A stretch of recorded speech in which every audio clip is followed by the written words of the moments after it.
Assalamualaikum warahmatullahi wabarakatuh. Halo teman-teman, perkenalkan nama saya Fatia Aulia Hermawan dengan NPM 24 11 0505 1913 dari Prodi PGMI kelas 3C. Pada kali ini, kita akan membahas materi yang berjudul Kaidah Kritis Ilmu Hadis, Matan, Syadz, dan Illah yang dibimbing langsung oleh Bapak Dr. Mukhrij Sidki MAG. Nah, teman-teman, sebelum kita mulai, coba dibayangin dulu ya. Kalau ada orang bilang, katanya Nabi pernah ngomong gini loh. Terus kita langsung percaya aja. Gimana coba? Nah, ulama-ulama dulu itu super teliti banget. Mereka gak langsung percaya sebelum dicek isi hadisnya bener apa enggak, cocok sama Quran apa enggak, terus kok riwayatnya beda sendiri, atau jangan-jangan ada yang salah ingat gitu. Nah, dan dari situ lahirlah 3 alat deteksi hadis. Yang pertama, itu ada matan. Matan itu untuk ngecek isi hadis. Nah, yang kedua, ada syadz. Syadz itu untuk ngelihat hadis yang aneh atau ganjil dari mayoritas. Yang ketiga, ada illah. Illah itu untuk nyari cacat tersembunyi dari riwayat.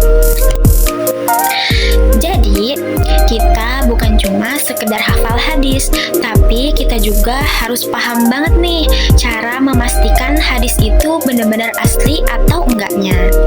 Nah, kalau begitu, yuk kita mulai masuk materinya. Oke, yang pertama, kita akan membahas matan hadis. Apa sih itu matan hadis? Nah, matan adalah isi atau teks hadis, yaitu kalimat yang berisi ajaran, perkataan, atau tindakan Nabi Muhammad SAW. Nah, contoh sederhananya itu kayak gini. Sesungguhnya amal itu tergantung pada niat. Nah, kalimatnya ini disebut matan. Sedangkan rantai periwayatnya itu disebut sanad. Ada juga nih kaidah utama dalam mengkritisi matan hadis. Nah, di situ ada kalimat al-matan yukhalifu al-Qur'an fahuwa zaid.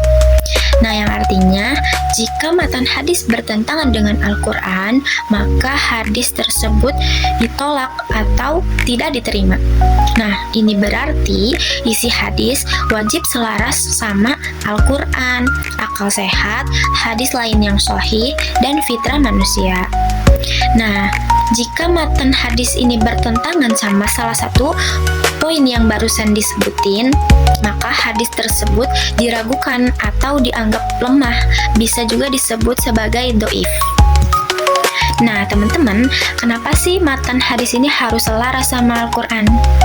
Alasannya itu karena Al-Quran ini adalah wahyu yang paling pasti kebenarannya. Terus juga, Nabi itu gak mungkin mengucapkan sesuatu yang bertentangan dengan firman Allah. Nah, jadi kalau ada hadis yang isinya terbalik dari ayat Al-Quran, pasti ada masalah pada riwayatnya. Nah, contoh kasusnya terdapat pada Quran Surat Al-Ma'idah ayat 3 yang menyatakan, "Pada hari ini telah aku sempurnakan agamamu," yang artinya agama Islam ini sudah sempurna. Jadi, kalau misalkan ada hadis yang mengatakan setelah Nabi wafat masih turun aturan-aturan agama baru, maka hadis tersebut bermasalah karena hadis tersebut bertentangan dengan Al-Quran. Terus juga gak masuk akal karena agama Islam ini sudah sempurna. Dan yang terakhir, tidak sesuai dengan fakta sejarah. Maka hadis yang seperti itu akan ditolak atau dinilai doif. Nah, teman-teman, kesimpulan mudahnya itu, hadis diterima kalau yang pertama, isinya sesuai dengan Al-Quran dan Sunnah. Yang kedua, tidak bertentangan dengan logika atau akal sehat.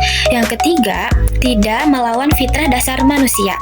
Nah, kalau hadis yang ditolak itu karena yang pertama, isinya bertentangan dengan Al-Quran. Yang kedua, menyalahi ajaran pokok Islam. Yang ketiga, tidak masuk akal secara syariat maupun logika. Lalu, kita akan membahas hadis syadz. Apa sih hadis syadz itu? Nah, hadis syadz itu adalah hadis yang isi riwayatnya itu aneh atau berbeda sendiri. Padahal perawinya ini sebenarnya terpercaya gitu. Jadi, bukan karena si perawinya suka bohong atau gimana, tapi karena isi hadisnya ini tidak sama dengan mayoritas perawi lain yang lebih kuat. Jadi gini ibaratnya nih, bayangin ada 10 orang saksi yang melihat suatu kejadian. Nah, 9 orang ini bilang kejadiannya hari Senin. Sedangkan 1 orang ini bilang kejadiannya hari Selasa. Padahal semua saksi itu jujur dan bisa dipercaya. Nah, tapi pendapat 1 orang ini yang berbeda yang disebut dengan syadz karena dia melawan pendapat mayoritas yang lebih banyak dan kuat. Jadi, syadz ini tuh kayak saksi yang berbeda sendiri gitu. Nah, kenapa sih hadis syadz itu tidak diterima sebagai sahih? Karena yang pertama, mayoritas riwayat lebih kuat dan lebih banyak. Yang kedua, yang berbeda sendiri ini dianggap aneh. Jadi, hadis syadz ini tidak masuk ke dalam kategori sahih, meskipun si perawinya ini sebenarnya jujur. Ada juga nih ciri-ciri hadis syadz. Yang pertama, diriwayatkan oleh sedikit perawi, yang biasanya itu cuma 1 orang doang. Nah, gimana maksudnya? Hadis syadz ini seringkali cuma punya 1 riwayat aja, sementara hadis lain yang sama itu punya banyak riwayat. Nah, contohnya itu misal kayak ada suatu kejadian di sekolah. 9 orang bilang Pak Guru itu datangnya jam 8.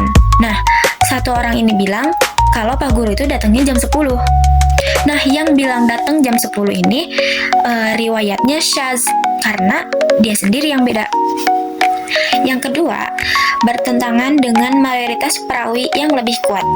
Jadi gimana maksudnya?